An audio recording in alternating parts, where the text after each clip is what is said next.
and thank you everyone for joining us today. I, Amit Saxena, along with my colleague Dr. Deepika Chavda from Medical Services, on behalf of Jagsonpal Pharmaceuticals, would like to extend warm welcome to this third episode of Webinar Series of SAFOMS, Quality of Life Issues, with topic How Mood, Anxiety, Irritability impact the quality of life of midlife women, organized by SAFOMS with technical partner SMLM.in and Jagsonpal Pharmaceutical Limited, makers of LycoRed, Verena, and Equilibrium. Jagsonpal Pharmaceutical Limited offers to you LycoRed soft gels, which is found to be very useful to correct the nutritional deficiencies. It contains lycomato, lycopenes, serve to enhance the general health and well-being. The convener of today's program is Professor Dr. Maninder Ahuja, Vice President, SAFOMS, India. Ma'am, please initiate this webinar series. Thank you, Jagsonpal, and welcome to all the delegates and the faculty of this webinar series of SAFOMS on quality of life issues on menopause rating scale. Purpose of this series is so that the updates of the medical faculty is there, but at the same time, we have to make aware the public. That's why we have to do the quantification of the menopausal symptoms on menopause rating scale. Menopause rating scale can be translated into local languages because we have different languages in India, in Sri Lanka, Bangladesh, everywhere. So that the women can read, whosoever are literate at least can read and they will know what are their symptoms are. Secondly, we can go through media also, multimedia, the publishing houses, magazines everywhere, and make them aware of these symptoms so that they can come for the help. So this is the third series now. We have already done the hot flushes, then sleep disturbances. And this time, this is the Sri Lankan initiative now. So the speakers are basically from Sri Lanka only, and experts are from all the other countries. And the topic today is the mood, irritability, and anxiety, which is, I think, very, very important topic for as far as the gynecologists are concerned. And before we start with that, I have to introduce Dr. Rohana Haththotuwa, who is our president. And our today's speakers, chairpersons are from all the countries. Dr. Rubina Hussain, who was the past president of Sri Lanka, and all them I'll be introducing later on. Rohana Haththotuwa, as our president, we are honored to have him here because he is having such a busy schedule, and still he always, whenever invited, he always makes it possible to come and bless us and give his wonderful introductions of the topic and of the faculty, and welcome everybody.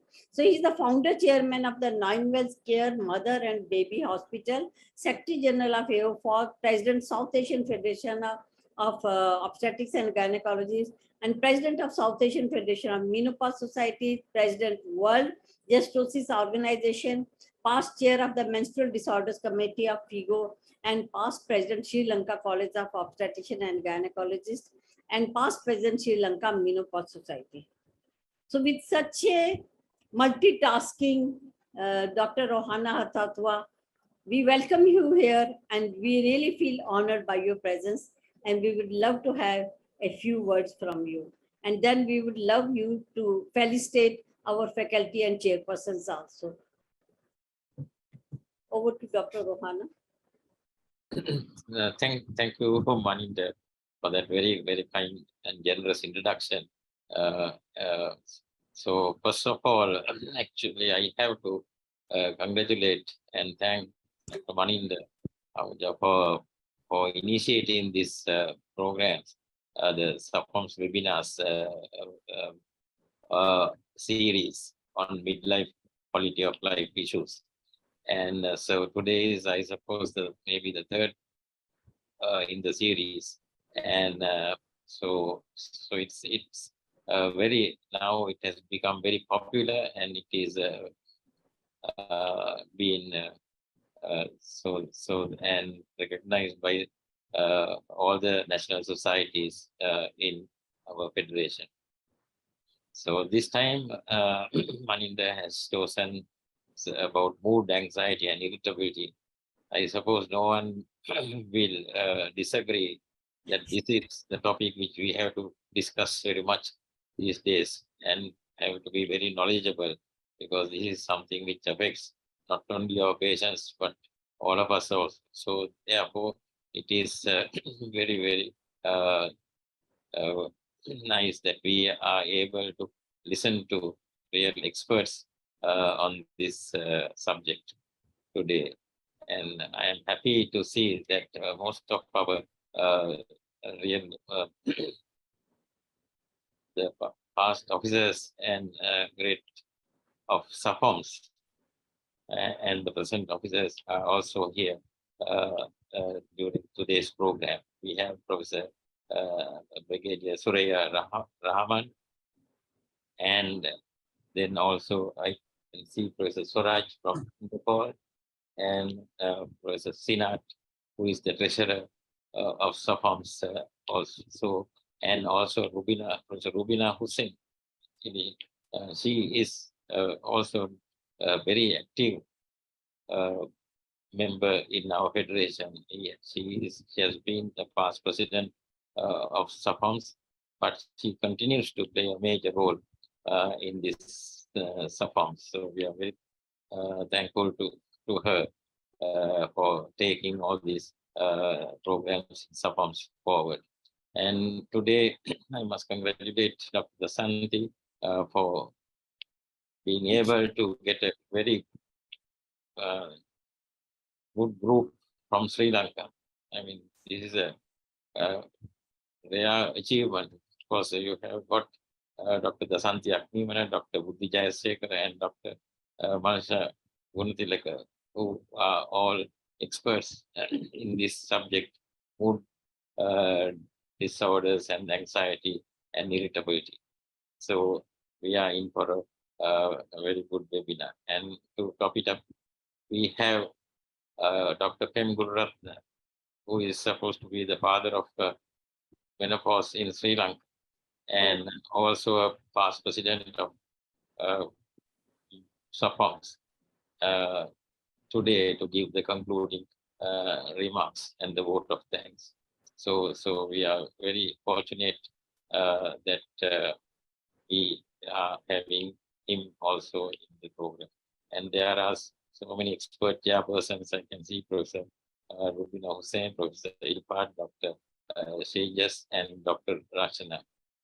So I must again congratulate Dr. Maninder Ahuja for being able to get all these experts into this forum today, so that we can have a wonderful webinar. So without taking any more time, I will hand you back to our moderators to continue with this program. Thank you very much.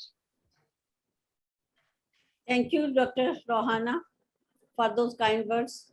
Now we have today 4 chairpersons and experts who will be introducing our speakers, and who are in their own experts of the subject of midlife, and they make it so easy, and they have been the pioneers in this field, and it's our honor to have them, all of them here. The first is Professor Rubina Hussain, who was the past president of SAFOMS also. The first I am going to introduce, because she was one of the founder members when we founded the SAFOMS in the Sri Lanka. She is the chairperson of Department of Obstetrics and Gynecology at Jagsonpal University, Pakistan, President Pakistan Menopause Society, member of the Senate in Jinnah, Sindh Medical University, life member of Society of Obstetrician and Gynecologist of Pakistan, SOGP, and life member of Pakistan Urogynecologist Association. She is also member Asia Pacific Menopause Federation, member of NCMNS National Committee of Maternal and Neonatal Health, executive member of Amman Association for Mothers and Newborns, editorial board member of Pakistan Journal of Medicine and Dentistry, and former Secretary General, executive member and treasurer, the chairperson of the Royal College of Obstetrician and Gynecologist and Representative Committee of Pakistan. Formerly, she was the president of South Asian Federation of Menopause Society, counselor of College of Physicians and Surgeons of Pakistan, executive board member of Journal of South Asian Federation of Menopause Society, chairperson of SOGP Guidelines Committee of Pakistan, and member of Health RAB, Health Research Advisory Board, and executive member of ANGAN. It's an honor, Professor Rubina Hussain, to welcome you to this webinar series of Under SAFOMS.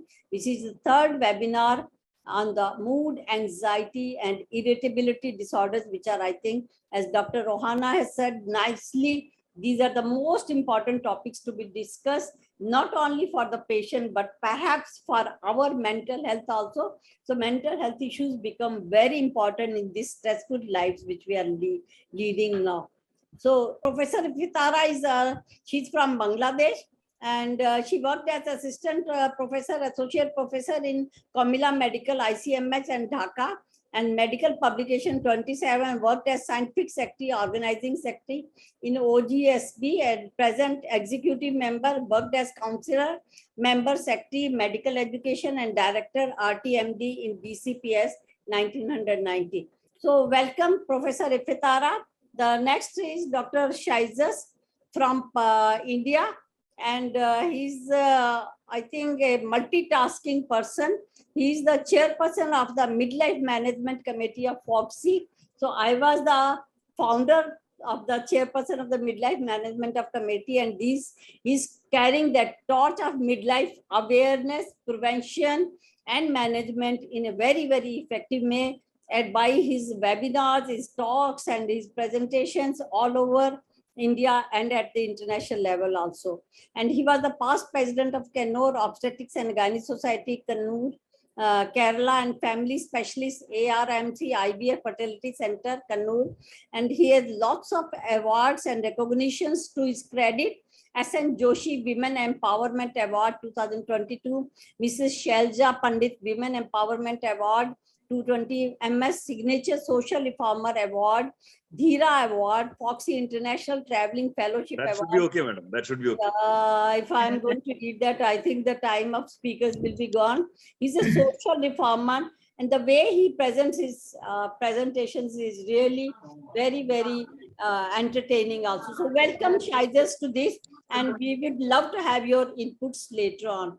Thank you, madam. Please introduce the speakers as you come here. Next chairperson, we have Rachna Sharma Basner, our young leader from Nepal. And whenever I see the representatives from Nepal, I feel very, very happy.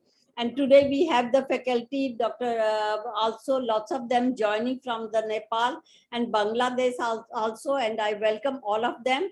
And Rachna Sharma is the Associate Professor, Department of Psychiatry, Kathmandu Medical College, Nepal. Welcome to you, Rachna, and we will be waiting for your input on the speakers after they have given the talk. And please introduce the speakers also. So I think Rubina, yes, you can move ahead.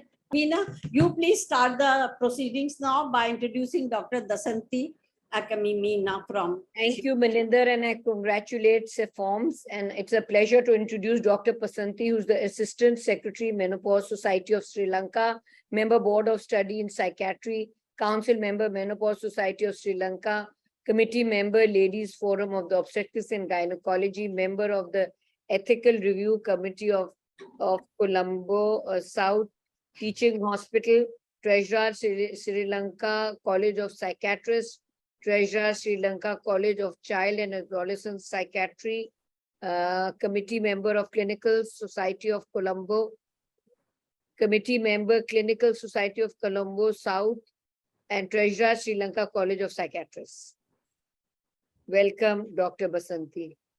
I think she is going to talk on the mood disorders, and I am very obliged to her because she was here with us in the sleep disorders also. And perhaps Dasanthi, you should become our permanent member. And if you have not taken the membership of Sri Lankan Menopause Society, please take it now. Good evening, everybody. So introduction, so mood disorder in midlife can be a significant challenge for many individuals. So midlife is a period of transition and adjustment that can bring about stressors such as changes in personal and professional roles, relationship issues, and health problems. These stressors can contribute to the development of mood disorders, which can impact a person's overall well-being, including their physical health, occupation, and relationships. There are a variety of factors that can contribute to the development of mood disorders in midlife, including biological, environmental, and psychological factors. Can you move? Yeah, next slide. Yeah. So some common mood disorders that can occur during midlife include depressive disorder, anxiety disorders, bipolar disorder, adjustment disorders, and substance abuse disorders. Anxiety disorders will be done by the next speaker. So depressive disorder, research suggests that the prevalence of depressive disorders increases during midlife. According to a study published in the Journal of Affective Disorders, the prevalence of depression in midlife is approximately 10 to 15%, which is higher than the prevalence of depression in younger adults. This is characterized by persistent feelings of sadness, hopelessness, and a loss of interest in activities that were previously enjoyable. Changes in appetite and sleep patterns, fatigue, difficulty concentrating, and may even have suicidal thoughts. Normally, these symptoms should last for at least 2 weeks, but if it is severe enough, so even with 1 week of duration, we consider it as a depressive episode. Next slide, please. Yeah.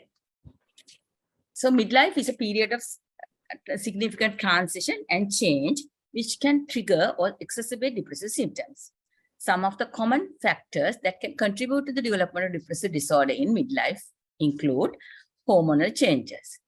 Women may experience hormonal changes during menopause, which can contribute to the development of depressive symptoms.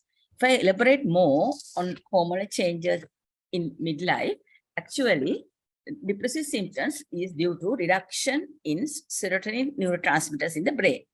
Estrogen acts everywhere in the body, including the parts of the brain that control emotions. Some of the estrogen's effects include increasing serotonin and the number of serotonin receptors in the brain. So brain also needs serotonin to make melatonin, a hormone that regulates your sleep-wake cycle. Additionally, hormones such as adrenal thyroid levels can affect serotonin levels too, and midlife will have effect on these hormones as well. All these can contribute to the depressive symptoms. Some of the common factors that can contribute to the development of depressive disorders in midlife include many more also experience hormonal changes, although to a lesser degree, which can contribute to the development of depressive symptoms as well. Next slide, please. Yeah. So when you consider about health problems, chronic health conditions such as heart disease, cancer, and diabetes can increase an individual's risk of developing depressive symptoms. The physical limitations and disruptions in daily life that can come with these health conditions can also contribute to feelings of sadness, hopelessness, and worthlessness. Stressful life events such as midlife can be a time of significant stress and change. You know that a lot of changes happen during that place. Probably they will become the seniors in the profession, even the family, in the family they will become senior citizens and they have to look after other people, or sometimes children leave family. So therefore, there will be including financial stress because they will have to be in, actually they have to retire by that time. So relationship issues can come, and work-related stress also may be there at home. These stressors can trigger or exacerbate depressive symptoms in the midlife. If we talk about psychosocial factors such as lack of social support, loneliness, and isolation can contribute to the development of depressive symptoms in midlife. Next, please. So, typically in the treatment, we know typically involves a combination of psychotherapy, medication, and lifestyle changes. The specific treatment approach may vary depending on the severity of symptoms, the underlying causes of depression, and the individual's personal preferences. Psychotherapy is the highly effective treatment in treating depression in midlife. So cognitive behavior therapy, interpersonal therapy, and psychodynamic therapy are some of the commonly used therapies. We talk about medication. Antidepressant medication may be prescribed to help alleviate depressive symptoms. So commonly prescribed medications include selective serotonin reuptake inhibitors such as fluoxetine, serotonin, citalopram, escitalopram, paroxetine, and fluoxamine. And serotonin norepinephrine reuptake inhibitors, that is SNRIs, include venlafaxine and duloxetine, and tricyclic antidepressants such as imipramine, amitriptyline, and clomipramine. Most recent literature, however, evaluating the efficacy of hormone replacement therapy in treating moderate depressive disorder in peri- and postmenopausal women. It suggests that HRT delivered through a skin patch is a promising intervention in the treatment of depression in menopausal transition. However, HRT of any form is an ineffective antidepressant in women who are well into the postmenopausal period. But we don't use any hormonal replacement therapy for depression other than antidepressants at present in the management. Next, please. So lifestyle changes, making positive lifestyle changes can also be helpful in managing depression in midlife. Some of the lifestyle changes that may be recommended include regular exercise. Actually, at least 30 minutes exercise per day for at least 5 days per week is important. And healthy eating, actually balanced diet is important. Getting enough sleep, actually that will be good to have a good sleep hygiene during that time. If I just touch on sleep hygiene, both the bedroom environment and daily routines promote consistent uninterrupted sleep. Therefore, it is important to optimize the sleep schedule, pre-bed routine and daily routines, and have a fixed bedtime and wake up time, prioritize sleep, make gradual adjustments to shift sleep times, etc. Don't overdo it with naps during the daytime. Dim your lights, drones and noise in the bedroom. Unplug from electronics. Don't use phones, computers in the bedroom. Test methods of relaxation. Restrict in bed activities only to sleep and sex. Have a comfortable mattress and pillow. Use good bedding. Set a cool yet comfortable temperature. Try calming scenes in bedroom and avoid animals in the bedroom. Finish exercises 3 hours before going to bed, at least 3 hours before, and avoid caffeine drinks before sleep. If necessary, malted milk can be taken prior to sleep. Avoid going to bed on empty stomach. If wakes up in the middle, better to sit for a while and start reading some uninteresting thing and go to bed when sleepy. Don't start arguments in the bed. So that will affect sleep pattern, and avoid alcohol and drug use before sleep. So support groups are important. Support groups can provide a safe and supportive environment for individuals experiencing depression in midlife. These groups can provide emotional support, encouragement, and practical advice for coping with depression. Next, please. So bipolar disorder is another important condition. This is a condition characterized by extreme mood swings, including periods of depression and periods of mania or hypermania. During a manic episode, individuals may experience high levels of energy, euphoria, and reckless behavior. They will start off spending and probably go on hiking, go outside, associate people unnecessarily and helping with money. Extravagant behavior may be there. So while during a depressive episode, they may experience feelings of sadness, hopelessness, and worthlessness, like in an earlier depressive episode. Next, please. So bipolar disorder can be particularly challenging to manage during midlife due to a range of factors, including increased stressors, life changes, and health issues. Additionally, hormone changes during menopause or andropause, male and menopause, may exacerbate mood symptoms in individuals with bipolar disorder.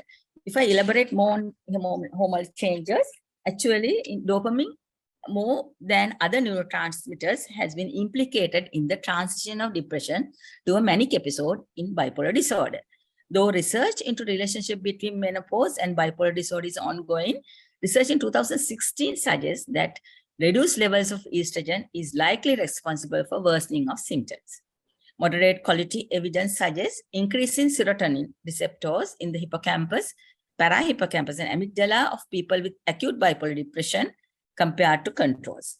There were also increases in serotonin transporters in the cingulate and insula of people with acute bipolar depression. Therefore, reduction of estrogen and serotonin have some effect on development of episodes of bipolar disorder. So additionally, they may experience additional challenges related to their age and life stage. For example, they may face the stress of caring for aging parents, the the pressure of changing carers, or difficulties with relationships and family dynamics. These stressors can trigger mood episodes or make it more difficult to manage symptoms. Next, please. Treatment for bipolar disorder in midlife typically involves a combination of medication and psychotherapy. Medications used to treat bipolar disorder include mood stabilizers such as lithium carbonate, sodium valproate, and lamotrigine. Atypical antipsychotics such as olanzapine, risperidone, and quetiapine, and antidepressants in combination with the mood stabilizer. Out of antidepressants, we normally use SSRIs, that is selective serotonin reuptake inhibitors. Out of them, sertraline is safe.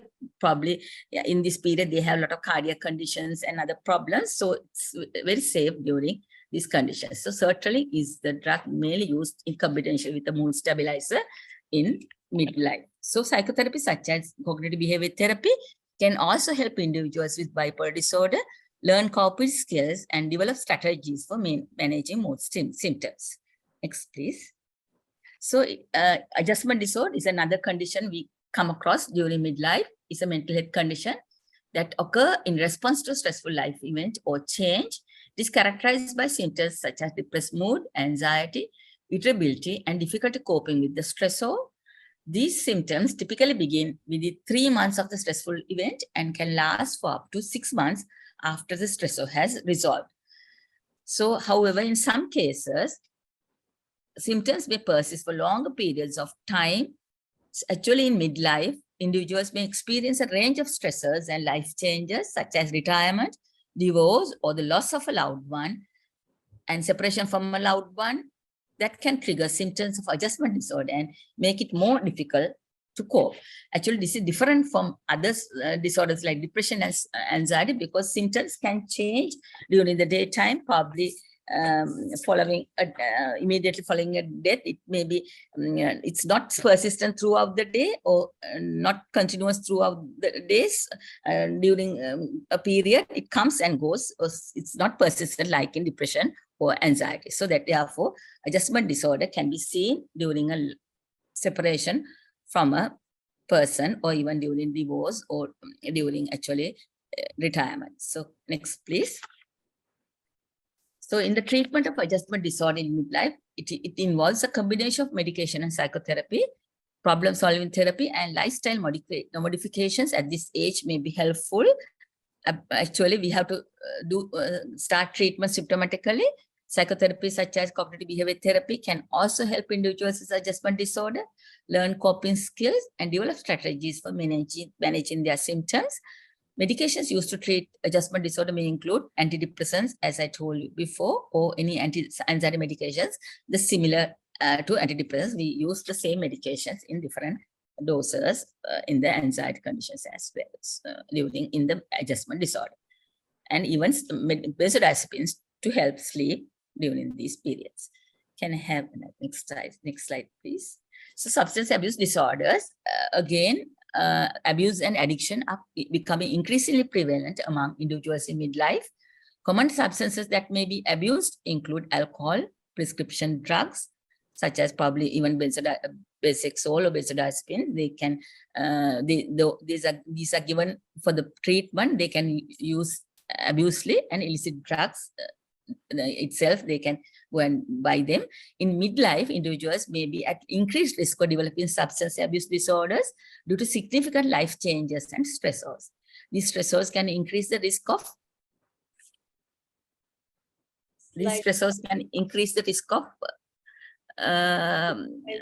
turning to drugs or alcohol as a way to cope.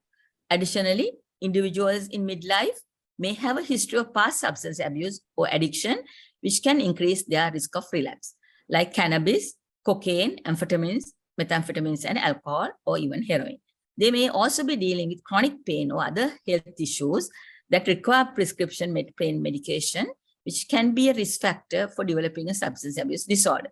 Probably using tramadol, gabapentin, like painkillers, those will lead to abuse of the same medication or other substances. So treatment of substance abuse disorder in midlife, next slide, please. So effective treatment typically involves a combination of medication and psychotherapy. Medications used to treat substance abuse disorders include medications to manage withdrawal symptoms or cravings, such as benzodiazepines or naltrexone, or as well as medications to address any co-occurring mental health conditions such as depression or anxiety, probably mood stabilizers or antidepressants or antipsychotics, depending on the condition.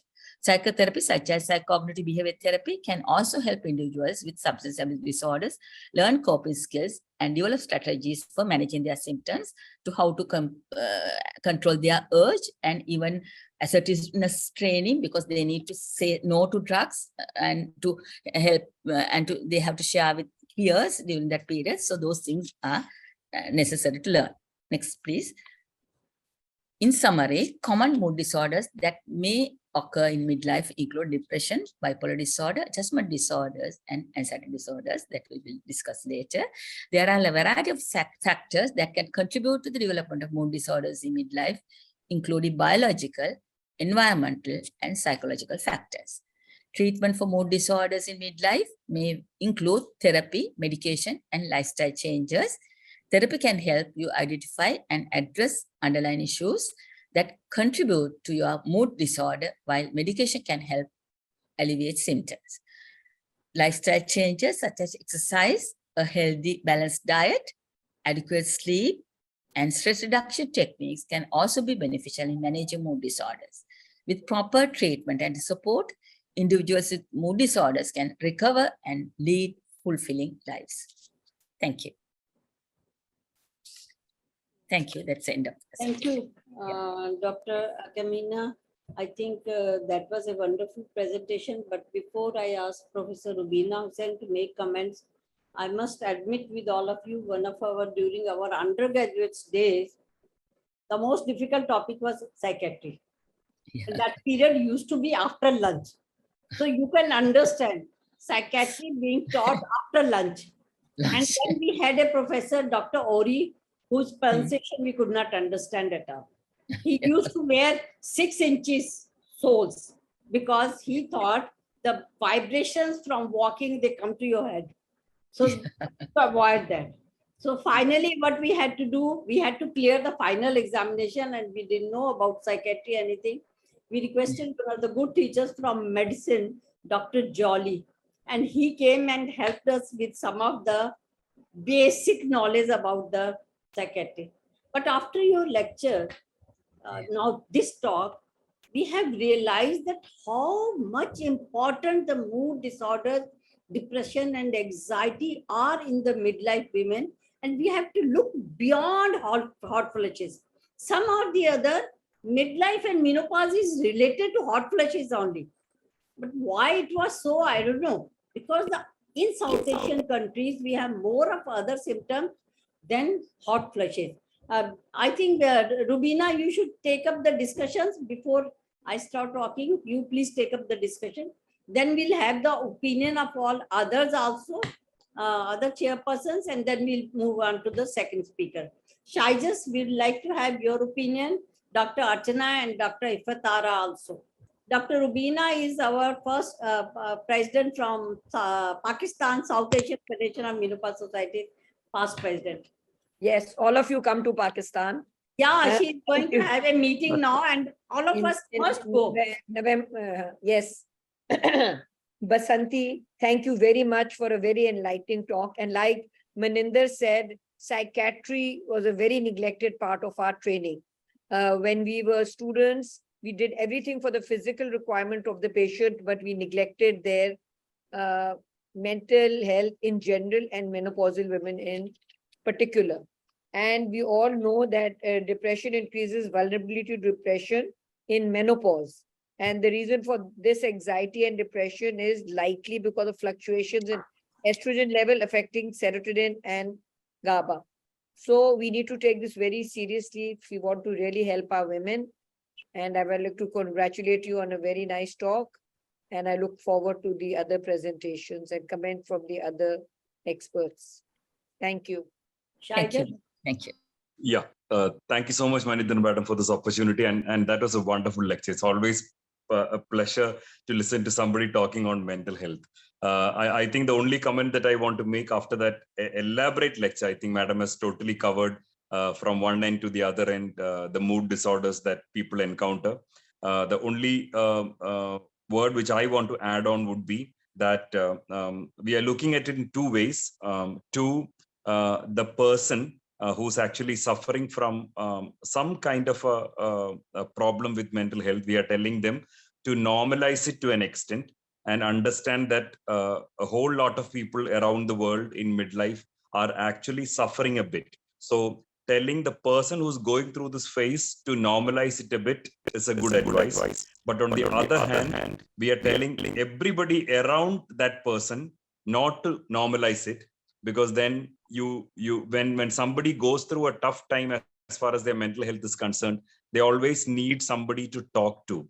And if the people surrounding this particular person, man or a woman in midlife, tries to normalize it, which is the tendency by the majority, then there's no one to rely upon, there's no one to talk to, there's no one to hug and cry when you're not feeling well. So that is my take-home point here.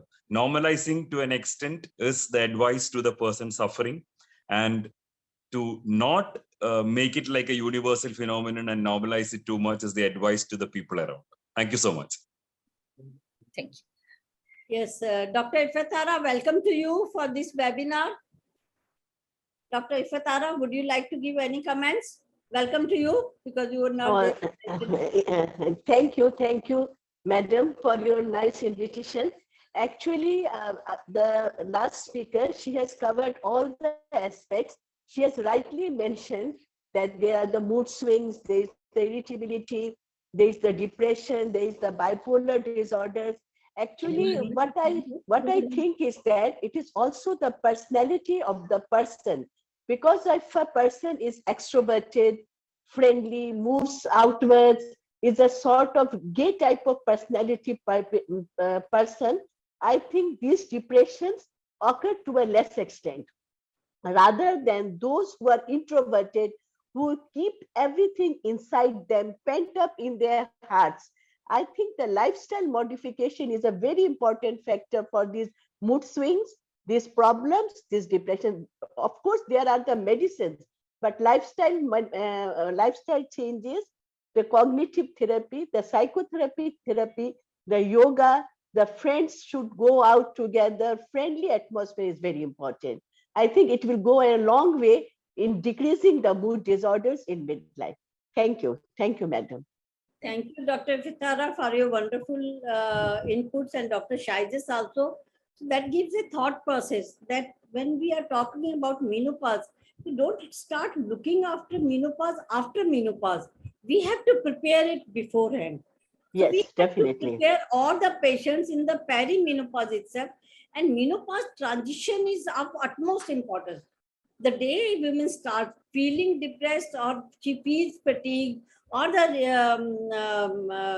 periods start getting irregular, that is the period, even when she is menstruating, that is the period when we should start looking after these women. Perhaps that is why the midlife clubs are very much required at the social level, to do the interaction with these patients and have these patients, menopausal women, interacting with each other. So that so many financial problems and all that counseling should be started earlier. So our SAFOMS countries and our menopause societies, they also have to change their outlook. When they should start looking at them as just a patient perspective, or a woman who might face the problems later on, and we have to bring them together. I think there we should be changing our perspectives also. Dr. Rachna, your inputs, please. Thank you, ma'am. Thank you for this opportunity as well. Well, that was a very good and elaborate presentation, Dr. Dasanthi. Thank you so much. After hearing all the discussion that's going on, the most important thing I think I would like to add on is our perception, actually. The thing we perceive, menopause has mostly been portrayed as a very negative thing, the transition where we are getting old and like our role being changed, and the start of disease, end of sex life or hormonal imbalance. We also need to look into the positive aspect, I would say. Our perception is very important in shaping the further thoughts that we have. So it can also be looked upon as maybe a free period, I would say. I mean, after menopause, I would not be worrying about being pregnant, maybe, or like my children are moving out, so I would have less.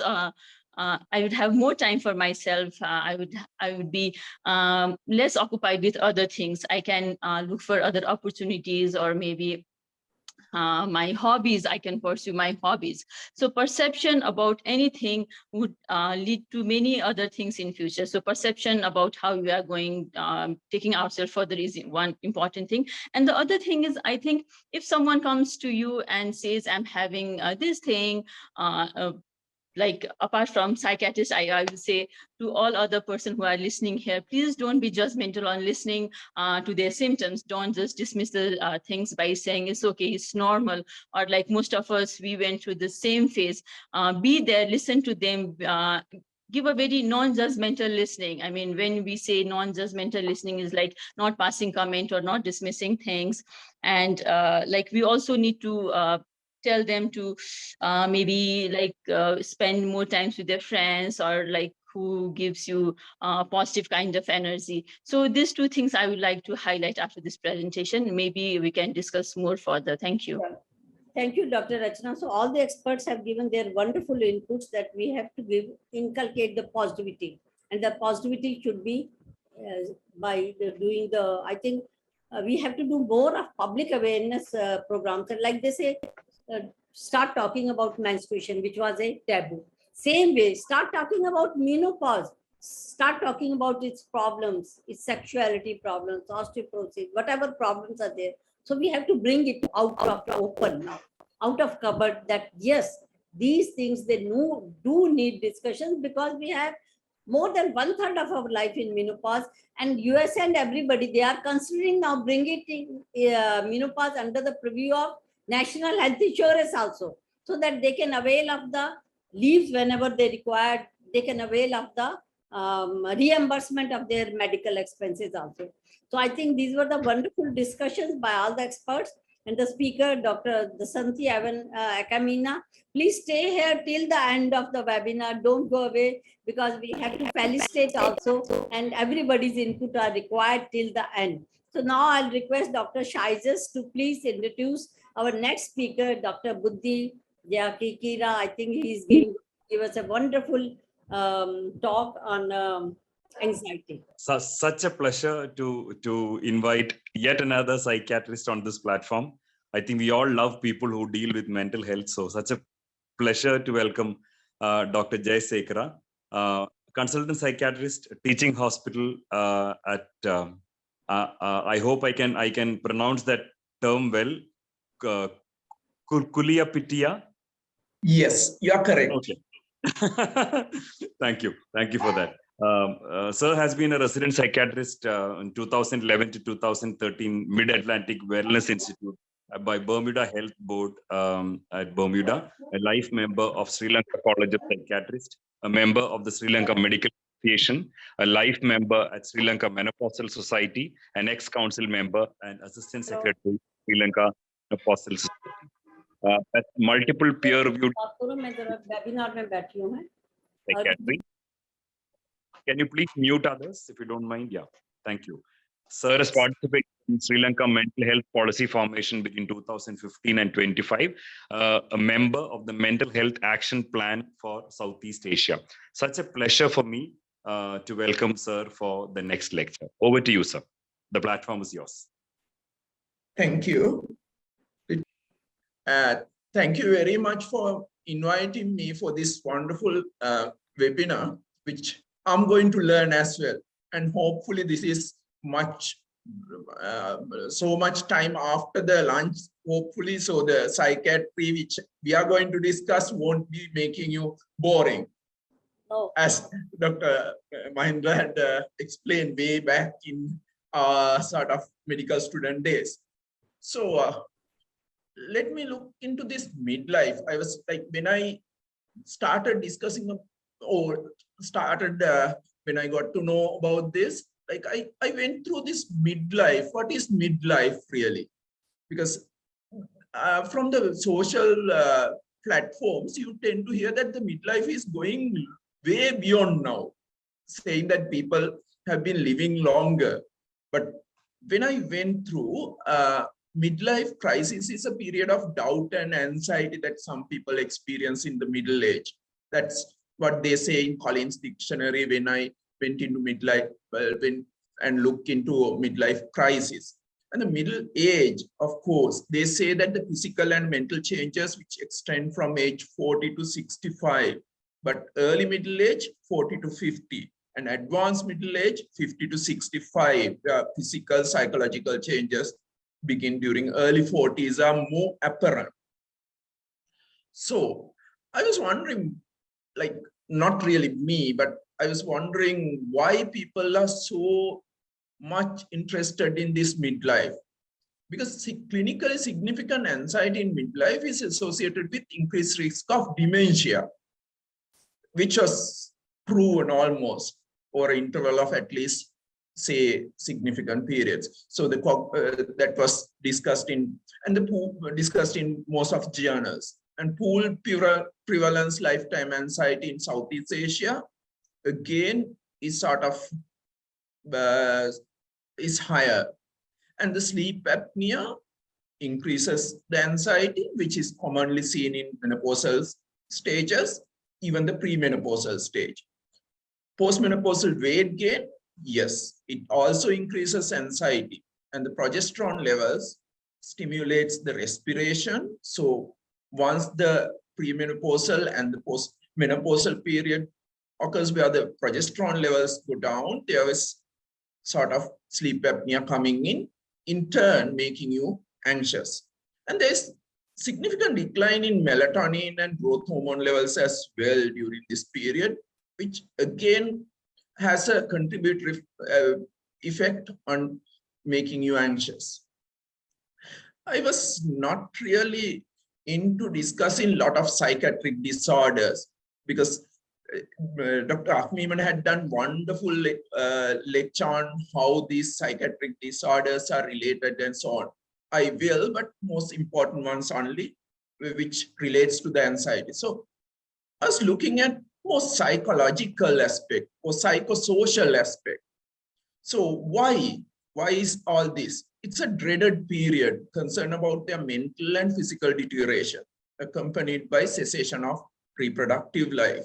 So it's a more psychologically oriented. So we have to discuss psychotherapy, counseling. All these are playing a significant role during this premenopausal period as well as mainly midlife. So that it's a time of transition. Even in men, so they change virility, but women change in fertility. So the men might not be that much affected, but women, they tend to feel as if they're losing a very important part in their life. And mind you, we have to look into the family aspect. So there is always a husband as well. So his anxieties will in turn increase the wife's anxiety as well. And this is a sandwich period between the needs of the adolescent children and aging parents. You are in midlife, you have elderly as well as the adolescent. And it's a time of stress. You need to have radical adjustments to changes of role, patterns of life, major adjustments in home, business, social aspects of your life. So when we get into any of these midlife women who comes to you for help, think about all this. And furthermore, it's a dangerous age, breakdown physically as a result of worry, careless living, peak age of suicides even. And it's an awkward age as well. No longer young, but you're not old as well. You know, looking at myself, yeah, we tend to talk about it. So time of achievement, yes. A psychologist, Erickson, said, the most successful people, they stand still strong, desire to succeed and all. And they reach their high up levels. But at the same time, some who haven't achieved any will go down in their thinking. I haven't achieved anything in their life. Look into them when you see them, discuss with them. And it's a time of evaluation as well. It's a time of evaluation, how good I have been in my life. And you know about the empty nest, where children no longer want to live on your parent's roof, and time of boredom, because men, they have sort of daily routines, family life. Women, next 20, 30 years, they will be most probably not working, which I don't want them to, but that's how the life goes in Southeast Asia commonly. So anxiety, yes, it could be a sign of disease, because you might look as if you are not anxious, you are normal, but what you think others see would be really different. So it's my perception really, who and how I look. So defining anxiety, it's a diffuse, unpleasant, vague sensation of apprehension, often accompanied by autonomic symptoms. But, sorry. And it's a alerting signal also about run or fight or flee, you know, like where you met with a threat in your life. So impact of anxiety, as Dr. Akmeemana had said, for depression, it has physiological, psychological, and cognitive components. And the spectrum of anxiety disorders overlap with depression, as well as commonly with the premenopausal symptoms as well, which I've put up in this diagram. It's multiple disorders, which I'm not going to discuss each and every, but rather looking into the holistic picture of a person who is anxious in their midlife. We'll look into how and what we can do. And there's one which I didn't put on that slide, which is agoraphobia, which is sort of what we tend to say is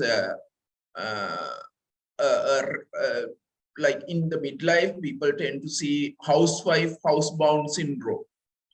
But it's agoraphobia where you fear of being away from home because you are frail, because you are affected, or you are not no more a very energetic person. You fear of crowded places, confined places, buses, supermarkets, tunnels, bridges, elevators, and they fear of open space as well, because they fear that in such a situation, they cannot escape suddenly. If they look as if they are really anxious, or the people notice them anxious. And other common thing which comes with agoraphobia is panic symptoms or panic attacks. Sudden panic attacks make them feel as if I'm having something really bad, a heart attack maybe, given my age. So I might not be able to get away from that place or be humiliated by other people. So that also is commonly associated in midlife anxieties. Not to the extent where you say the panic, agoraphobia is most common in midlife, but commonly affected the females in midlife. And they are anxious about fainting, collapse. As I said, it's known as houseborn, housewife syndrome. You get depersonalized where you don't feel yourself. And it's associated with mitral valve prolapse as well, which is another common one. 1% to 2% people generally have mitral valve prolapse. And they become most spouse dependent. And it might be very chronic when they come to you. So try to discuss with them, try to find out in the clinical assessment whether they are having anything similar. And the development of panic disorders are common in this age. Spontaneous panic attacks where you tend to get this heart beating fast and difficulty in breathing or shortness of breath and so on. So you gradually go into repeated spontaneous panic attacks, and then you anticipate anxiety in that, and then you try to avoid and you develop the agoraphobia as well. So panic disorders, these are sudden attacks of anxiety, physical symptoms predominantly, and fear of serious consequences like death, and not particularly restricted to any precipitating event. And mind you, it's very unpredictable, which makes them feel that I might suddenly get it. Sometimes precipitated by excitement, even exertion, sexual activity. So they might feel as if they are having some significant disease. So in the pharmacological treatment of panic disorder, I'll go a little bit. Benzodiazepines, yes, short term, but query about addiction. SSRI, fluoxetine, fluoxamine, but you have to start with small doses. Tricyclics, imipramine, clomipramine, dopiapine. Start with small doses in midlife anyway, with the ECG prior. All these had been in detail discussed by Dr. Akmeemana, these are all antidepressants, as she correctly said, but we go with different dosage for anxiety. So antidepressants and anxiolytics are almost the same. So hopefully the anxiety discussion on all these might not be making you much bored, I suppose, as you said after the lunch. So we'll go into the psychological treatment, which I think I would try to discuss a little more than any other. The cognitive behavioral treatment, or CBT, they have a sort of a false belief and misinterpret bodily symptoms indicative of serious illness. True, they have significant adjustment going on in their life, and it's a period where major illnesses are coming in, like myocardial infarctions, heart diseases, ischemic heart diseases, but they have this false belief and misinterpret even mild bodily symptoms. So explanation, instruction, information, yes, that also will help. A brief explanation in your clinical assessment and during your meet, wherever for any other disease, we might have to look into those. And demonstration as well, then questioning about the patient's belief. Like demonstration that if you, as you know, like hyperventilation can cause certain difficulties, like corporeal spasms, and you feel numb and all that. You can demonstrate by letting them hyperventilate and let them know that this is not really what it is. It's just this, explain and demonstration. Even a simple palpitation will not have any ECG changes, will be much more demonstrable and can be more acceptable by the patient rather than we just telling them it is not. And then coming to the relaxation exercises, breathing exercises, which what I do with my patients is like, I tell them to take slow breaths, say something about 4 to 8 breaths a minute. Try to count their breaths and take deep breaths. And then again, we come into another section where like I tend to tell them, count your breathing. Say initially inhalation is for 1, 2, 3, 4, count of 4. And then exhalation, exhale in count of 8, double the amount you took the time for inhalation. So that itself controls the anxiety. As you know, it has a response coming through the body, through the vagus nerve and so on, that your body is no more in a threat. And that gives them the necessary input of reducing anxiety. Then coming with that, you have this diaphragmatic breathing or abdominal breathing. Diaphragmatic breathing is again you take the breath using your abdominal muscles, more or less the diaphragm commonly. So to do that, I tell them to lie down on the floor on a yoga mat or something with your knees bent and keep a book and try to move the book up and down while you breathe. That helps them to understand the diaphragmatic breathing, because the intercostal muscles, and even the research had shown that even intercostal muscles as well as the apical area chest muscles, if they are involved, that provokes anxiety. So let them understand that diaphragmatic breathing and abdominal breathing helps them that to relieve anxiety. You can do it for 5 to 10 minutes, twice a day or so. It has very significant impact on reducing anxiety. Then coming down to progressive muscle relaxation, where I tell them to relax tighten and relax the muscles from legs upwards to the head, or the other way around. Commonly, what I do is from legs upwards, which makes the anxiety go away significantly. So this I have already spoken about. And progressive muscle relaxation, I start from the feet, tense up 5 seconds and relax 20 seconds. Repeat all muscles until you get to the forehead.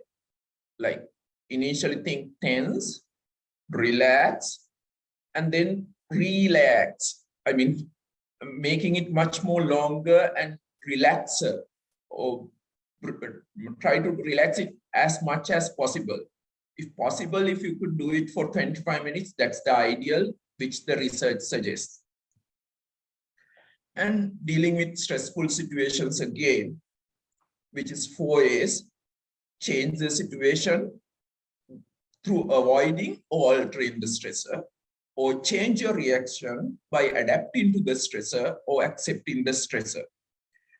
So all that, plus I just want to let you know, like there are significant research done on this. The SWAN study, which was commonly done,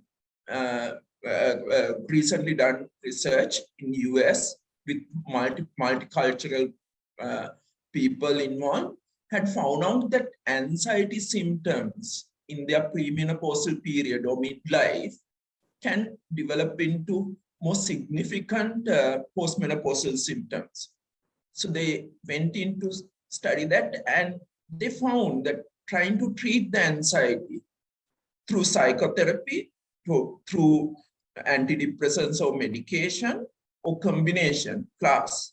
And there is a very important other combination where hormonal replacement therapy should combine with antidepressants, can have a somewhat improvement, but always there should be a medication or psychotherapy combination, or psychotherapy alone has better improvement, better quality of life in their menopausal period.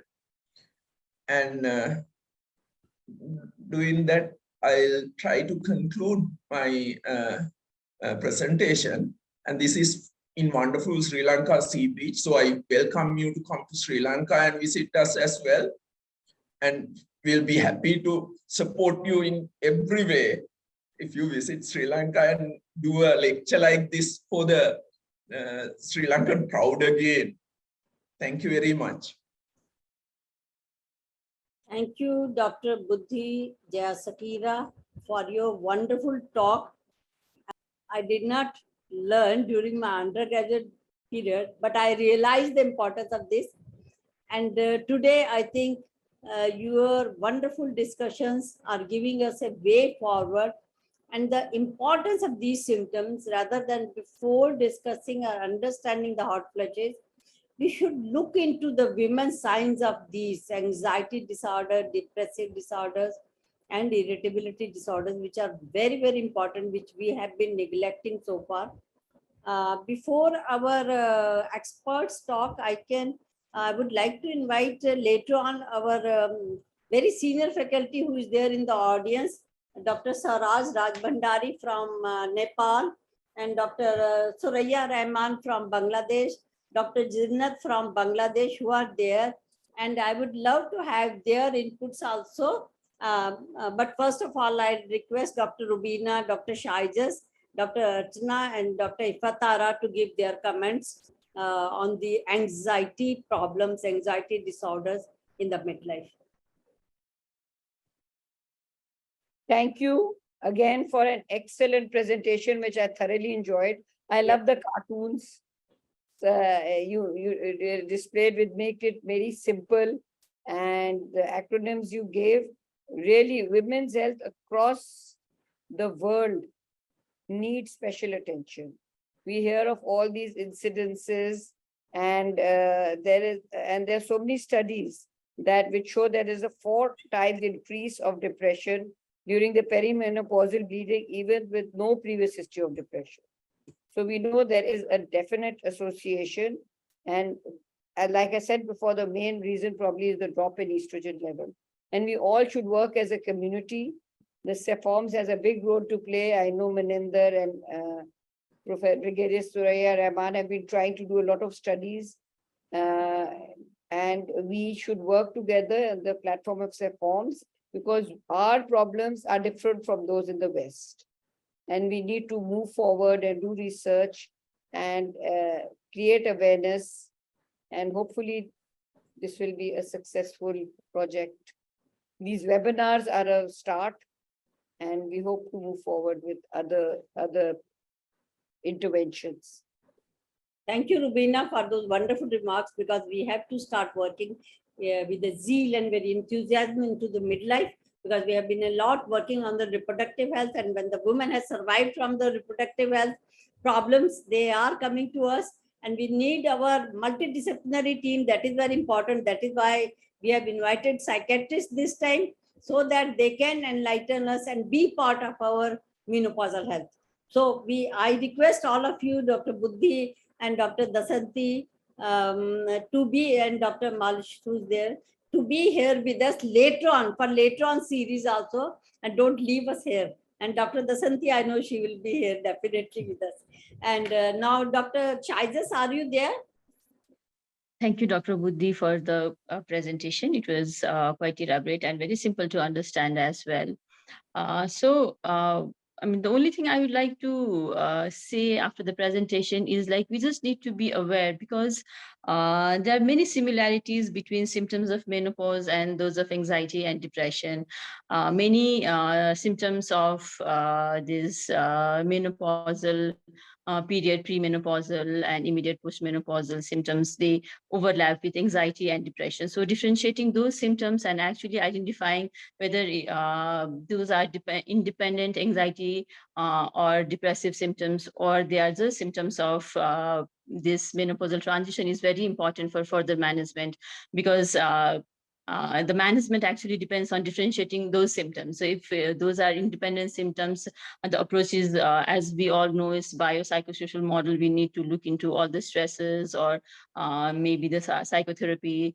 The medical management is also very important. And if it's not independent anxiety and only the vasomotor symptoms of menopausal transition, so maybe simple hormonal therapy can also at times be useful, and also psychotherapy is actually also important in those things. So yes, thank you, Dr. Buddhi, for the presentation.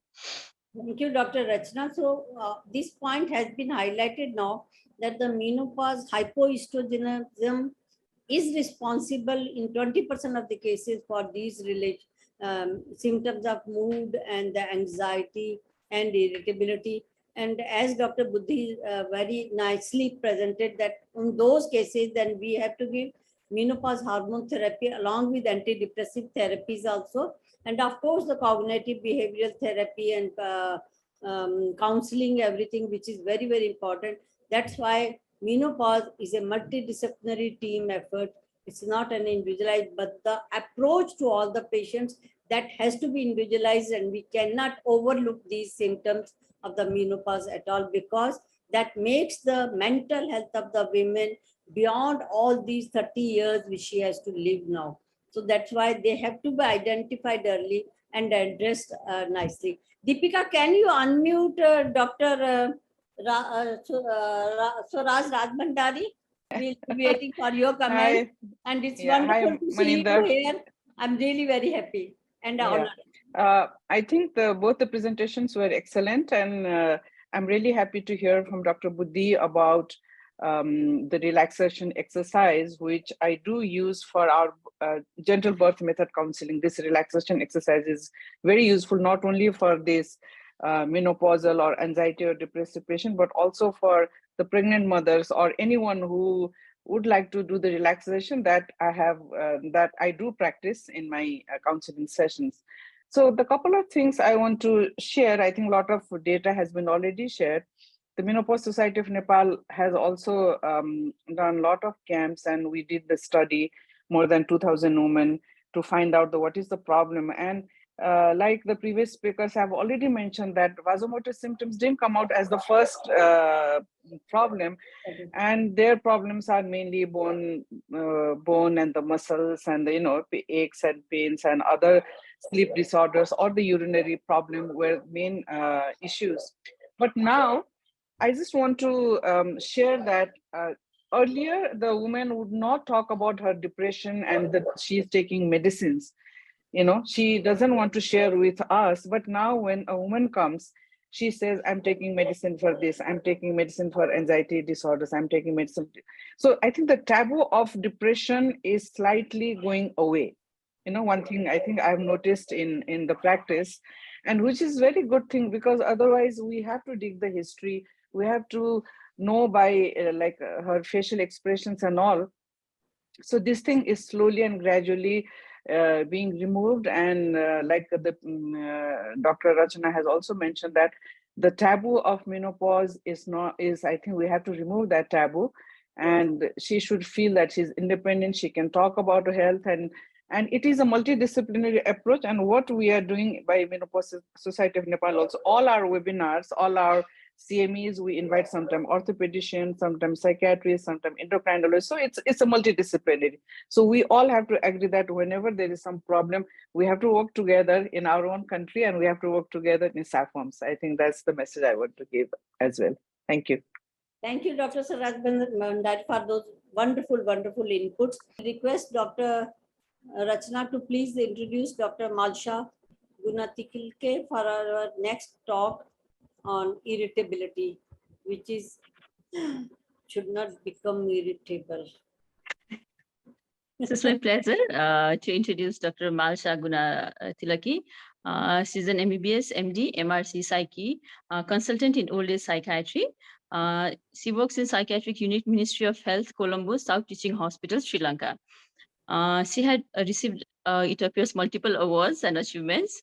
She has been awarded for the best research presentation at the annual scientific conference of Sri Lanka, Sri Lanka College of Geriatric Medicine in 2019, gold medal for the best research paper at the annual academic session of Sri Lanka College of Psychiatrists 2019, gold medal for the first place in MD Part 1 Psychiatry, Postgraduate Institute of Medicine, University of Colombo, Sri Lanka 2014, gold medal for the subject Gynecology and Obstetrics, MBBS, Faculty of Medicine, University of Colombo, Sri Lanka 2011, first class honors MBBS, Faculty of Medicine, University of Colombo 2011, introductory basic science stream, distinctions in microbiology and biochemistry, applied science stream, second class upper honors MBBS, Faculty of Medicine, University of Colombo in 2011. So let's hear from Dr. Malsha about irritability in midlife. Thank you very much for the kind introduction. And during today's session, we started with mood disorder in general and talk extensively about depression in midlife. And then we listened to anxiety in midlife women, and now we are moving to irritability in midlife women. When we look at irritability, it's a type of emotional status, and it has a physical and psychological component, and it can escalate into verbal or behavioral outburst. So it's not, irritability per se is not a mental health disorder, but it can be a manifestation of mental health condition. Sometimes irritability can be due to some physical health problem as well. For an example, hyperthyroidism can manifest as irritability. When we look at here today, we are talking about specifically about women health. And when we look at the psychiatric problems throughout the life of a female, the irritability can be there in some specific female-specific mood disorder throughout life. It can be part of premenstrual syndrome or in perinatal mood disorder, or can be part of perimenopause mood disorder, which we are focusing today. So I think you gynecologists know better than me about perimenopause. So it's a stage of menopausal transition, the period between the onset of irregular menstrual cycles and the last menstrual period. And as we talk at the beginning, there is a marked fluctuation in hormone levels in female body during this period. So when we look at the clinical features, how these women present to us during this particular period, we can see there are two categories of symptoms. There can be physical symptoms or there can be psychological symptoms. So the physical symptoms are the commonly discussed symptoms during this period: the menstrual irregularity, the vasomotor symptoms such as the hot flushes or insomnia. But there are common psychological symptoms, but less attended symptoms, such as mood symptoms. It can vary from depression, anxiety, irritability to mood swings. And they also can have cognitive symptoms. They can have problems in their attention and concentration, memory, and they struggle to cope up with their day-to-day stressors.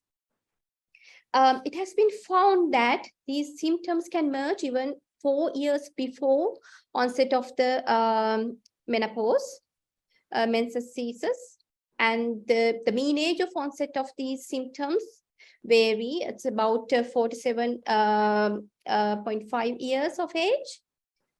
We are talking about the on and off phenomena, which explain that the mood changes, the sadness or irritability can last for a few minutes and then it can disappear spontaneously. So it can come and goes. Then it's it can be similar to what we can see in the perimenstrual syndrome as well.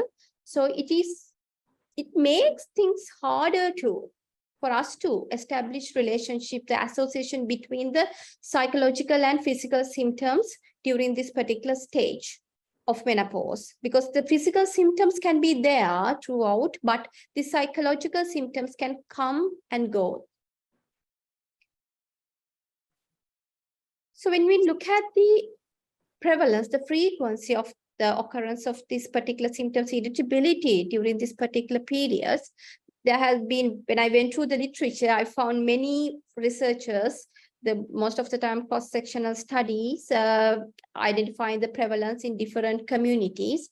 And they have found up to 70% of women during the perimenopausal stage can experience irritability.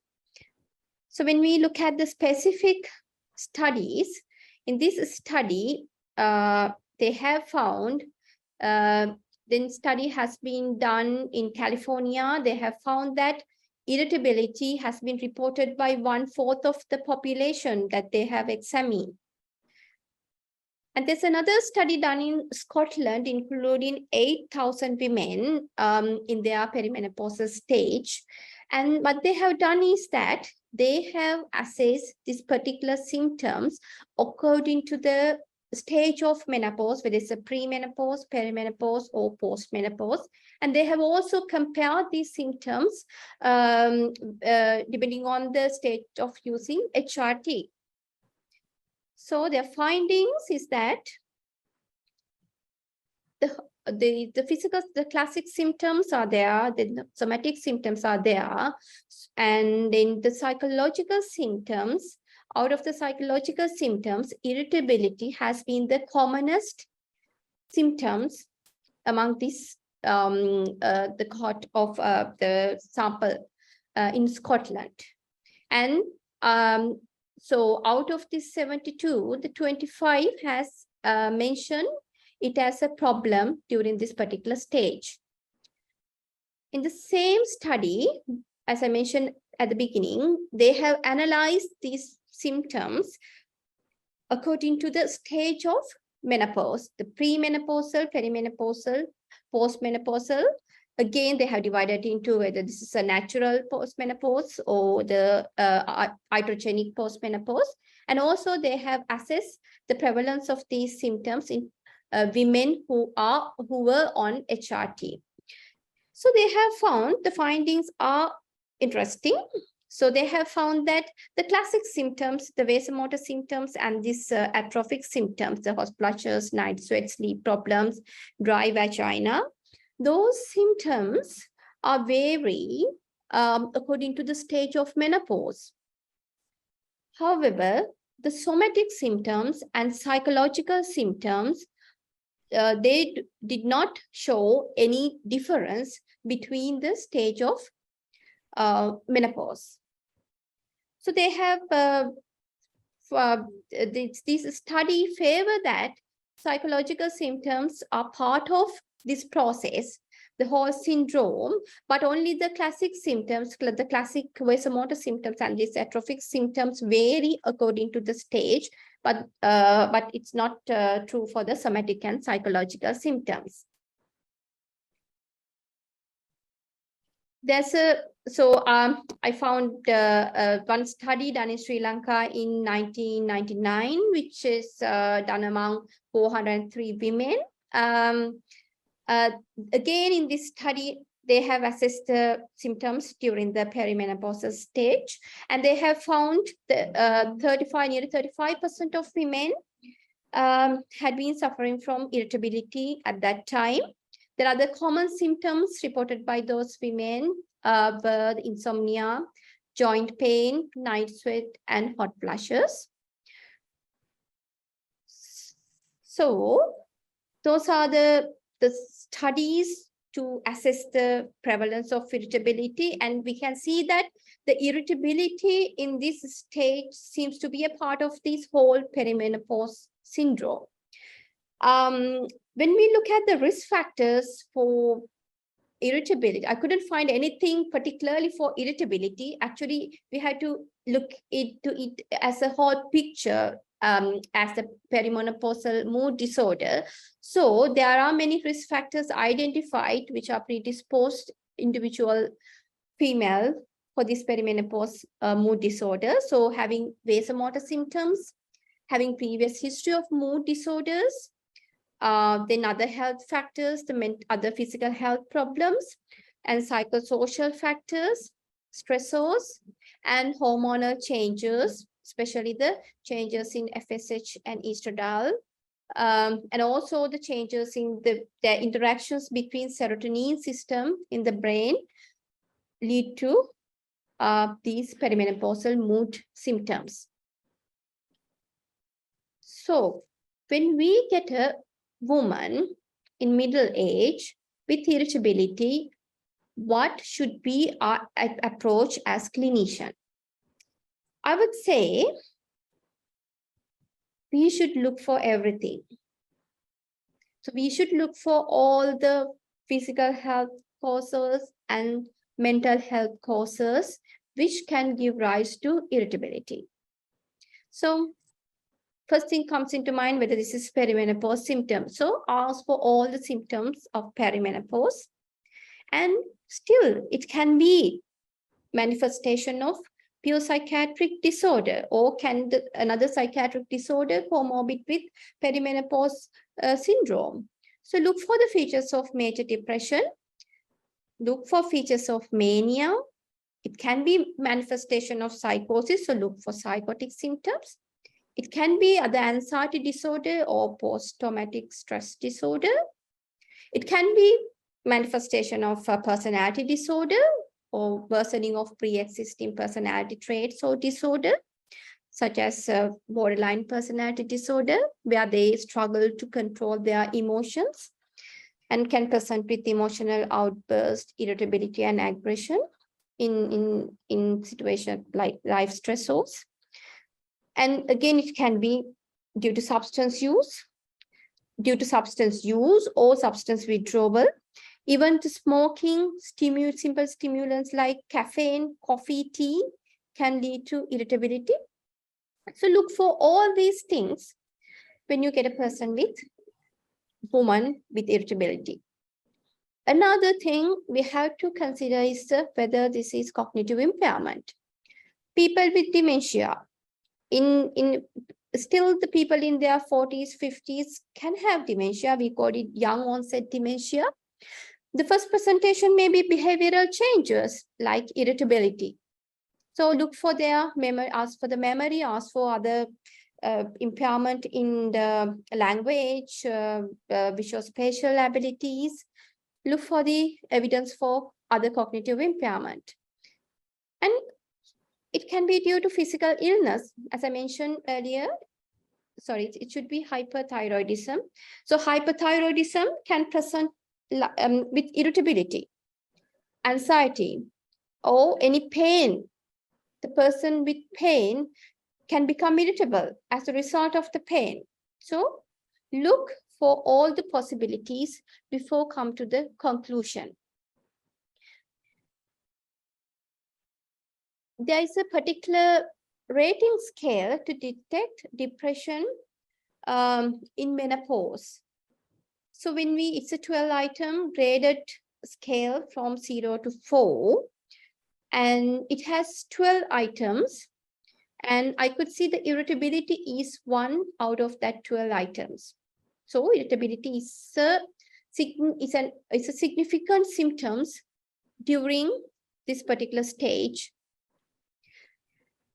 And then it's a validated screening questionnaire to rate the severity of depression in this perimenopause stage, and you can download this particular questionnaire from this site. Okay, so when we get the woman with irritability, what we are going to do now? I think that's the most important thing as clinicians. So there's no specific management for irritability per se, but it depends on the underlying cause. So here I'm basically focused on perimenopausal mood disorder. So when we talk about management of mood disorder in particular stage, we focus on psychological, pharmacological, and lifestyle modification. I think these aspects have been already discussed by Dasanthi madam in the first presentation, but I will briefly go through those things. So the lifestyle changes, there are evidence, the meta-analysis, they have found that low moderate exercises reduce mood symptoms in this particular age group. And also the psychological therapies, there are evidence for cognitive behavioral therapy, relaxation techniques, and also mindfulness training. The mindfulness training, it can be, there's a particular therapy in psychiatry, the mindfulness, and it is from the Zen Buddhism, and the yoga is kind of a mindfulness training again. So they have evidence for treating mood disorders, including irritability in midlife. When we talk about medication, the pharmacological aspect, the antidepressants are the first line things to treat mood disorders, especially those who have anxiety and depression in midlife. Out of that, the SSRI found to, or the SNRI, they have found to be effective in to reduce, vasomotor symptoms as well. SSRI is normally considered as the first line option. And now there are evidence coming up to support the use of this venlafaxine, they're shown to be effective to relieve the symptoms, the depressive symptoms in peri and post-menopausal women. And we have to be cautious when using SSRI in women with breast cancer who are on treatment of tamoxifen, because certain SSRI like paroxetine, fluoxetine can interact, reduce the active metabolites of tamoxifen and reduce the efficacy of this medication. So we have to be careful when prescribing women who are on tamoxifen. So I think we talked a little bit about using hormone replacement therapy to treat mood symptoms in perimenopausal or menopause women. The NICE guideline, they say that they do not recommend hormonal treatment as first-line therapy for major depression in this age, but they still recommend. They say that they may have benefit for mood and sleep quality, especially in women who experience vasomotor symptoms. And they suggest that they can be used in combination of antidepressant. And there are studies which assess on the use of hormone replacement therapy in this particular age group to treat the mood symptoms, but still the outcomes are inconsistent. So some studies have found that estrogen replacement therapy had antidepressant effect, or it can enhance the effect of antidepressant in these perimenopausal women. However, the other studies did not show any supportive evidence for that. So still there's a debate whether this antidepressant effect of HRT is attributed to its effect on vasomotor symptoms.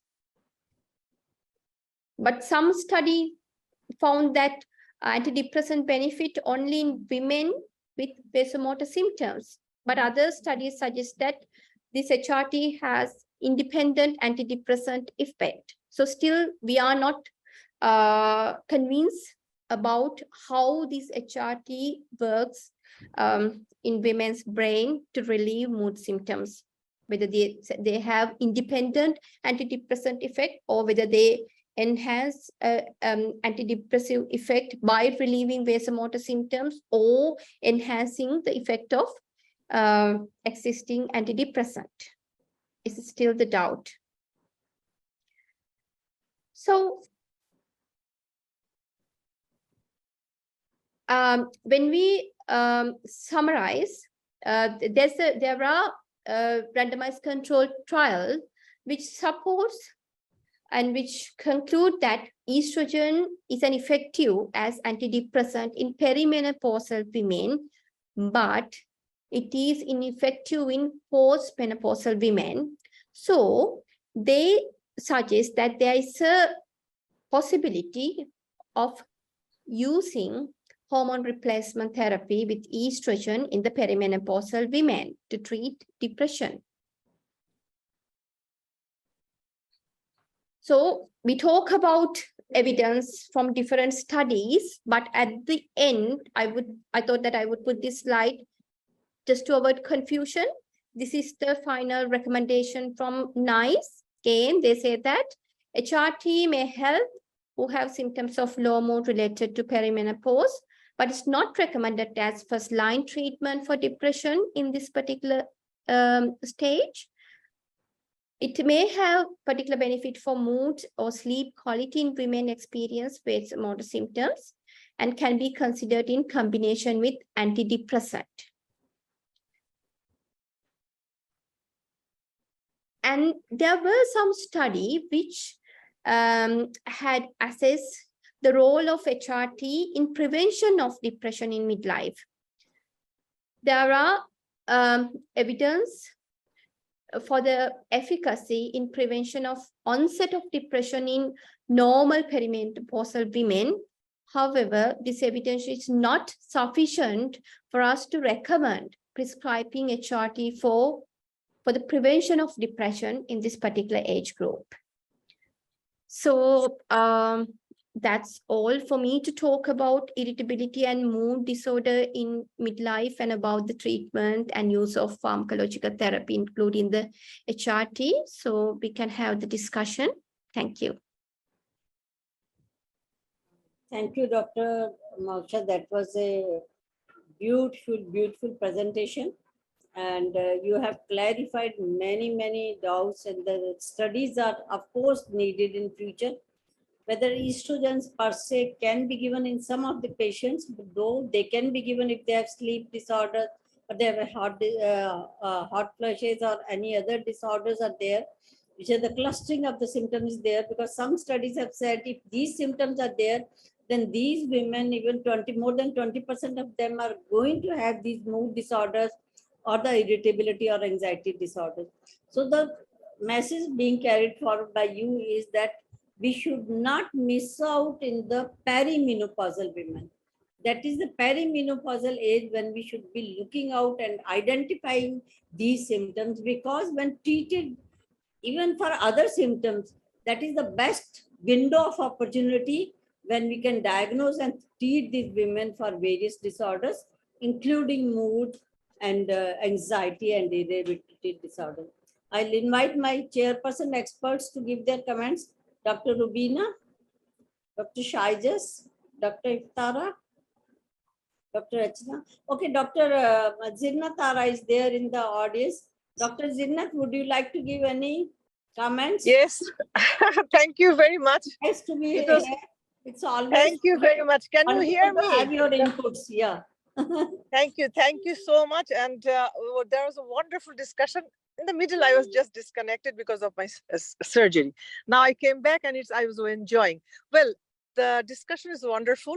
What point I want to mention here, that some of the MHT, like estrogen plus Dynogest, the recent studies showed that they have a beautiful role in ameliorating the depression or mood disorder. So whenever women are coming with the mood disorder, irritability, anxiety, depression, probably we have to exclude, of course, depression. But if we see that it's a mild categories of mood anxiety disorder, the choice of drug, if we want to prescribe, that is the estrogen and Dynogest. That combination gives wonderful. Thank you very much. Thank you, Zinat, for your inputs. And I think now the time has come for us to introduce our giant of menopause, our pioneer, our very senior, on whose shoulders I think menopause societies have been working for so many years, and one of our founder members. It's an honor to welcome Dr. Pam Gunaratne from Sri Lanka.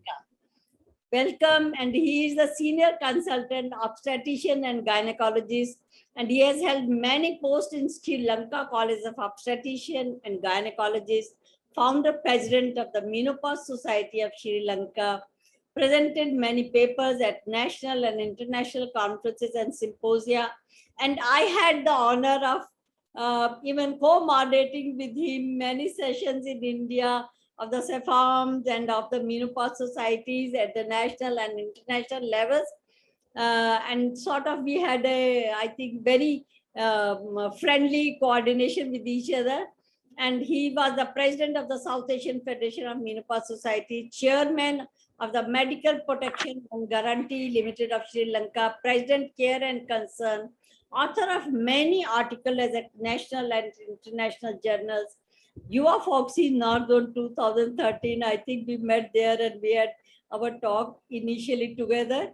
Keynote addresses on metabolic syndrome in South Asian women. That was a wonderful presentation, which I have heard and I have read it again and again. And AIMSCON 2013 from 8th to 10th February 2013 at Bhubaneswar, Odisha, and Behram and Kleseria oration on coronary heart disease in South Asian women. Welcome, Dr. Pam Gunaratne, to give your inputs and your precious remarks now.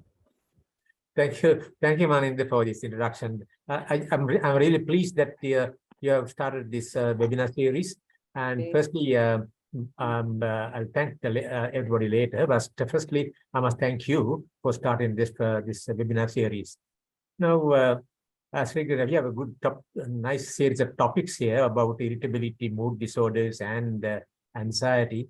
Now, these mood changes have been known for over 1,000 years ago, even before 1,000 years, about in women, postmenopause, menopausal women. Because people at that time thought that men remove their impurities by sweat, while women remove their impurities by with the periods. And when periods stop, they get all these various mood changes. And since then, we have come a long way. And now, of course, we know that estrogen receptor alpha and beta, as well as G protein coupled receptors are all present in the brain. And its estrogen, we know, have a definite effect on neuroplasticity and neural growth. And all we know the brain-derived neural factors and so on. All these are all these have been shown in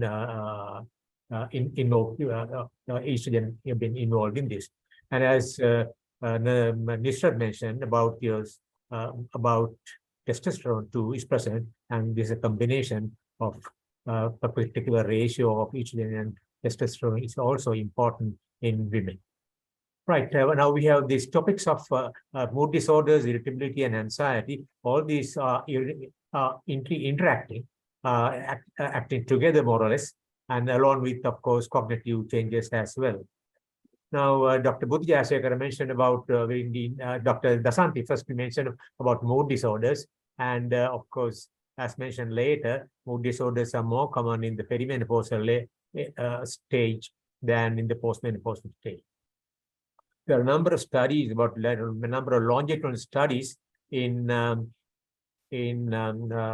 Australian and so on and so on. There are many studies which showed that definitely that perimenopausal women have a higher incidence of higher prevalence of mood disorders. And one other thing I just want to mention is that even after hysterectomy with ovarian being conserved, still there's an increase of mood disorders when compared to those who have not had hysterectomy. Similarly, or the hysterectomy with no ovarian conservation, they have a higher, nearly about 40–45% of mood disorders in women who had hysterectomy without ovarian conservation. So it's important that mood disorders are very common in perimenopausal age. And just to mention that about hormone therapy, of course, is not the first line of treatment, but it can be combined with antidepressants. And of course, especially the oral one has been shown to be effective. Then Dr. Buddhi Jayasekara mentioned about the various problems of anxiety and sleep disorders and so on, anxiety, weight gain. And of course, I must mention that one important thing, of course, is mindfulness-based stress reduction is also important in addition to relaxation, and because he stressed very much on relaxation. And again, I must say that one of the lifestyle changes that we normally advise in menopausal management is very important, is also important in in treatment of mood disorders, irritability, and anxiety, because exercise as well as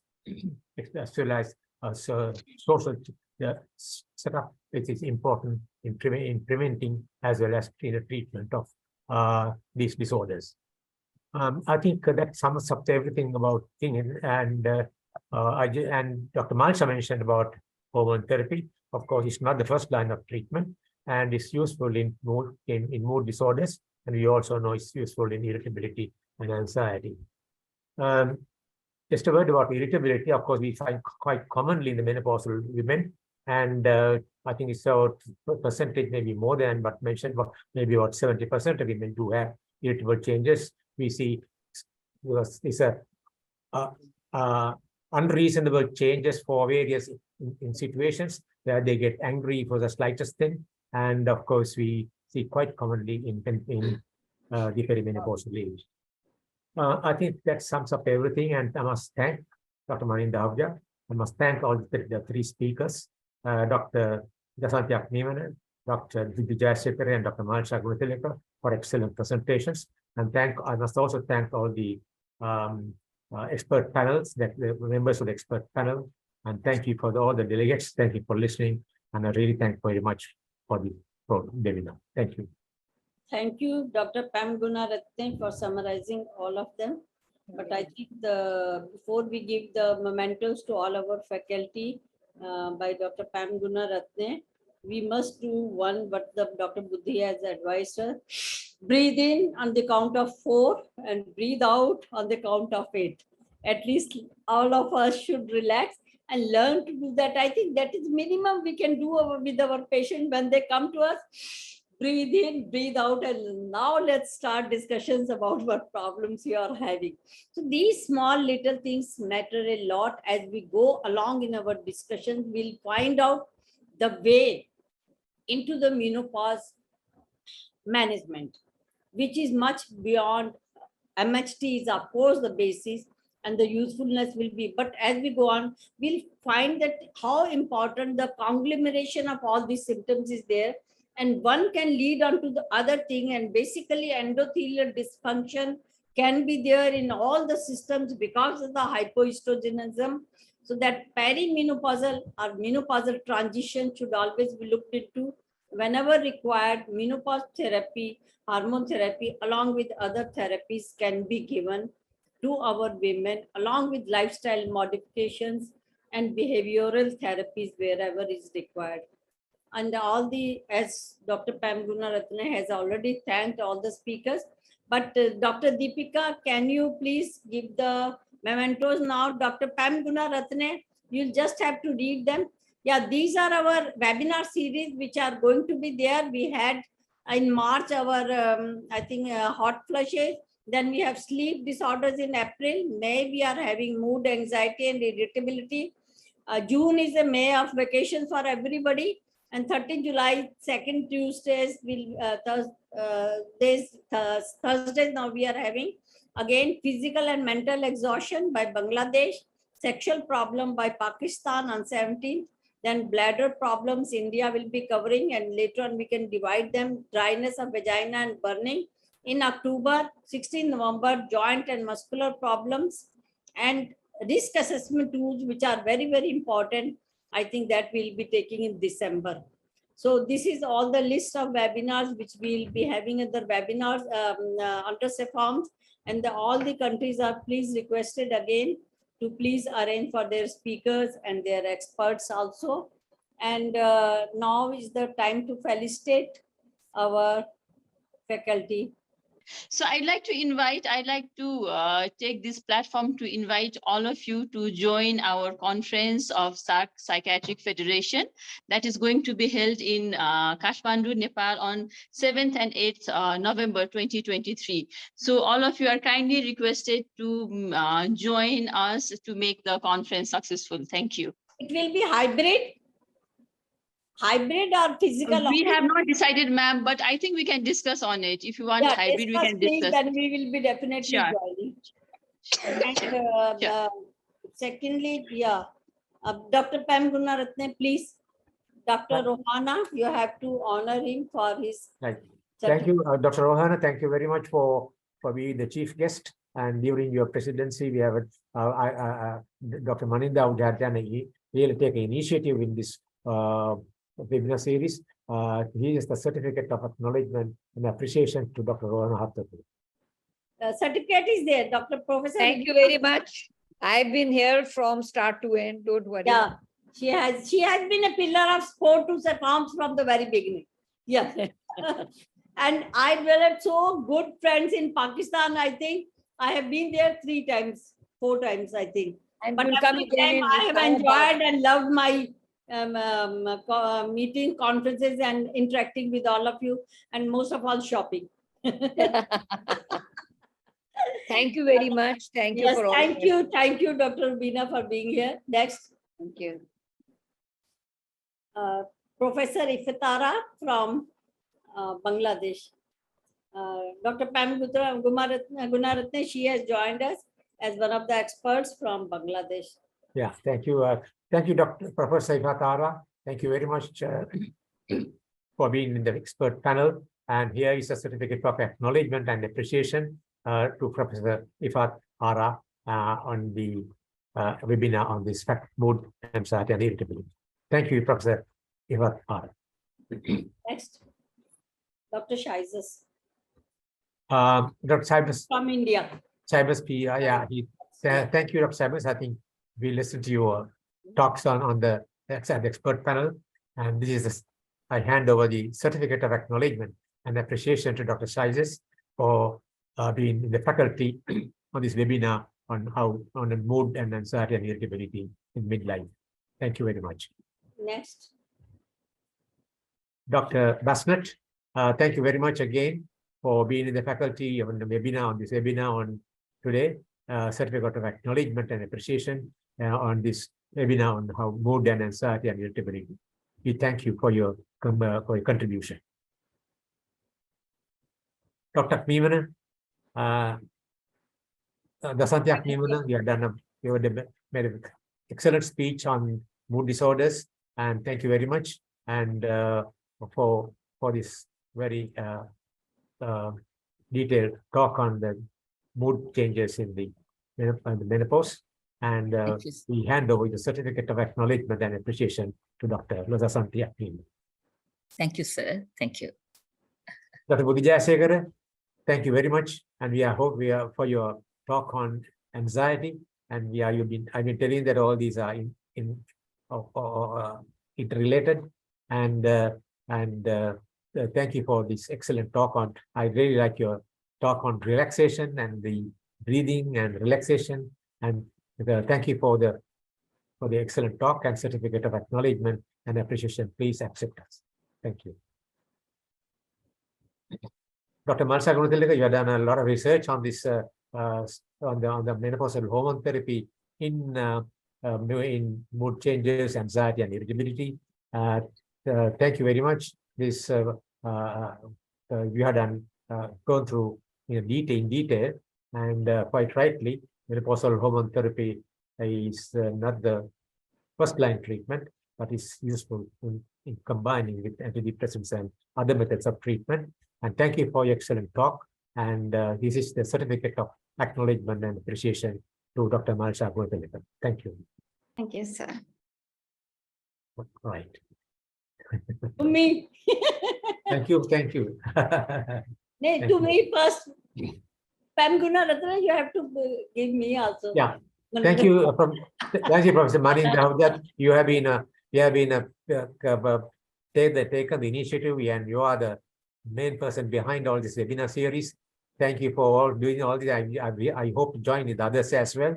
And this is please accept this certificate of acknowledgement and appreciation. I think we all appreciate your effort on developing this series. Thank you very much.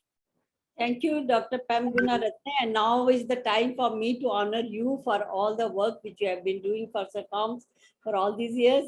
And I think we have been working together, and so many cities and so many countries we have visited together and talked about from metabolic syndrome to osteoporosis and each and everything. And so this is the certificate of acknowledgement and appreciation awarded to Dr. Pam Gunaratne for participation in the webinar on 18th May on mood, anxiety, and irritability. And our thanks and gratitude to you. We are really honored. Thank you. There are some questions to be answered, so please, faculty, don't leave. I'll ask those questions. Anybody can answer them. One question is, what is the efficacy of ECT compared to antidepressant medication during this phase of life? ECT compared to the antidepressants. Dr. Dasanthi or Dr. Buddhi, anybody can. Yes, madam. Actually, ECT is given to get a early response. The patient has suicidal ideas and plans. We can't wait till next day. So by giving ECT, if it is given in the morning, the neurotransmitters get activated with the ECT. Actually, it's a electroconvulsive therapy. What stands is electroconvulsive therapy. We put electrodes and give a stimulation through that. And by stimulating neurotransmitters, it will be elevated by afternoon. Actually, once it is given in the morning, in the evening, patient will come back to normal. So special ideas and plans will be covered actually within few hours. So we have to repeat at least 3-4 times every other day, rather than medication, because medication takes some time, at least 2 weeks to act. So we can't get a response by giving antidepressant medication. It takes long time to act.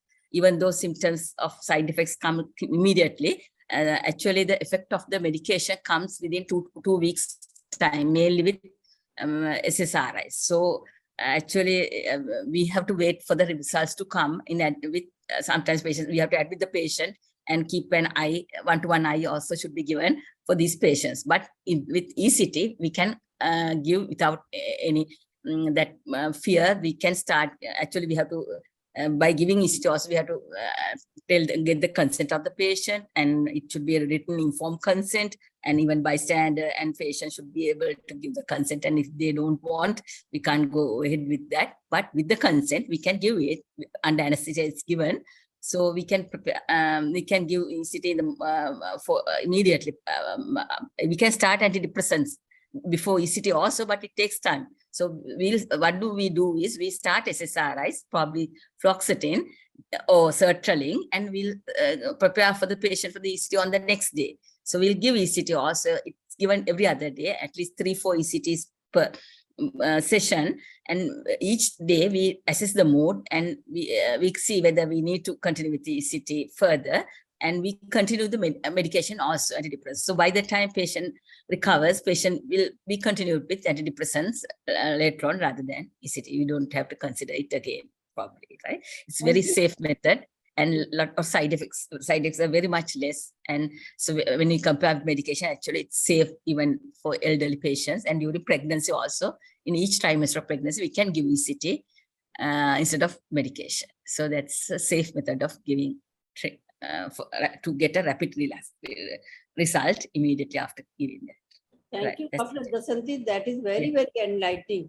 This question and this answer is very, very, I think the question was asked by Dr. Upali Paris. There is another comment is there. Allopathy does not seem to have money solutions, alternative medicine and spiritual practice are more effective. We must incorporate them. This is a sort of a statement. Dr. Buddhi, you agree?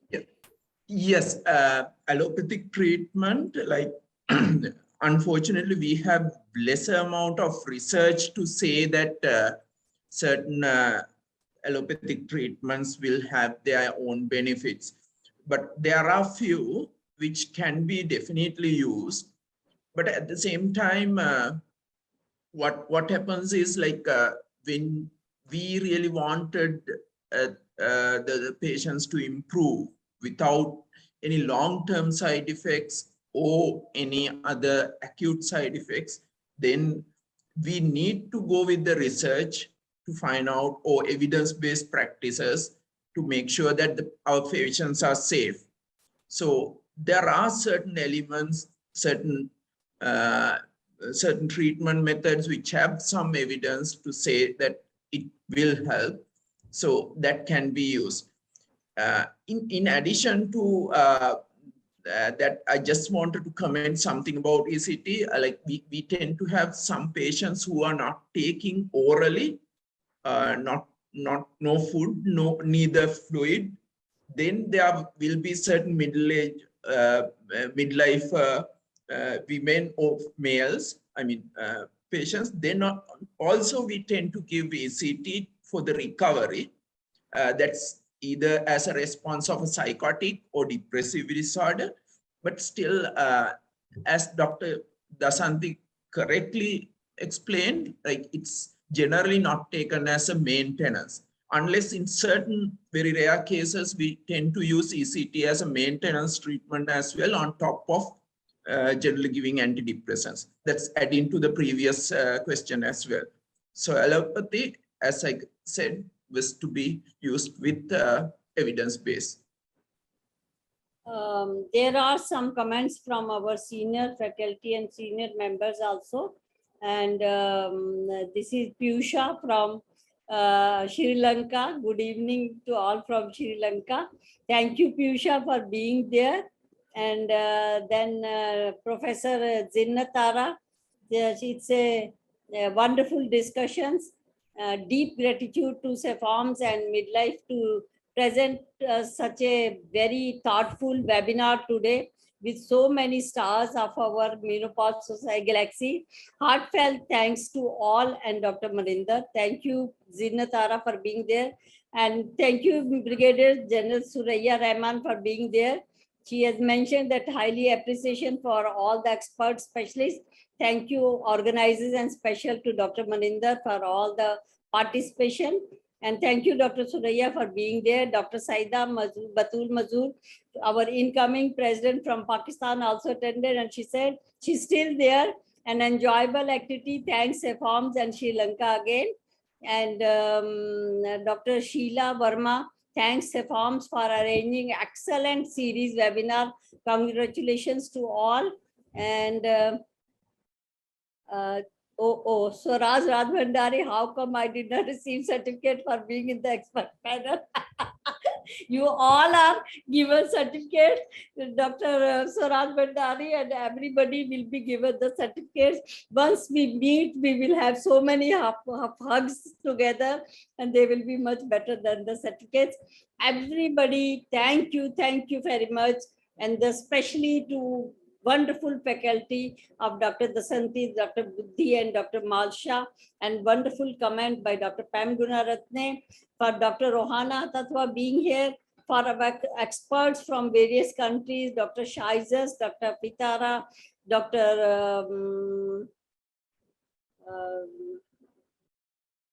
We had from, Dr. Raj Bhandari was there. Thank you to you also, and all the experts and panelists from all the countries, and the comments from everybody. And first, last of all, but not the least, thanks to our Jagsonpal, our technical partner. And I think they have wonderful products, especially LycoRed and calcium, which are very, very helpful in the midlife women. So we should all be supporting them. I'll ask them to make their products internationally available. Thank you very much. Thank you so much, Dr. Maninder Ahuja and the SAFOMS team. And it is a pleasure to be a part of this web series that Dr. Maninder has been so aggressively and passionately, she has been presenting before us. This is the third in the series, and coming to the fourth one will be in July. I present here to you a few of our products that could be used. These are available in India. Equilibrium tablet keeps cool and calm to manage stress and anxiety. Then we have Doxipal DRL antibiotic capsules of doxycycline 100 mg, lactic acid bacillus 5 billion spores, the capsules. And of course, LycoRed, the cell protector, ultimate cell protector containing natural lycopene in its bioenvironment with phytonutrients. It is backed by over 35 clinical trials and has 56 publications in various indications. LycoRed contains a exclusive Lycomato tomato complex, which is exclusively marketed by Jagsonpal, and it contains the benefit of the whole bioenvironment in which the lycopene is present as such. So the benefits of lycopene coming to the patient as Lycomato. Additionally, zinc and selenium is also added to the soft gel. This is a FDA GRAS approved product which has a US process patent. LycoRed syrup is also available, containing lycopene and the other ingredients like zinc, selenium, magnesium, copper, and iodine. Thank you all very much. And we look forward to having you again with us. We have another webinar coming up next week, and the webinar ID is mentioned over here. You could all register and be a part of it. This is the art and science of birthing. So thank you so very much, and we look forward to seeing you. Jagsonpal, and I request all the country representatives to please give their inputs and please suggestions for future webinars and for our research activities or whatever we can do together at SAFOMS level, so that we can make our presence felt internationally also, SAFOMS countries doing something positive for the menopausal women. Thank you very much for being there. Good night. Thank you. Namaskaram.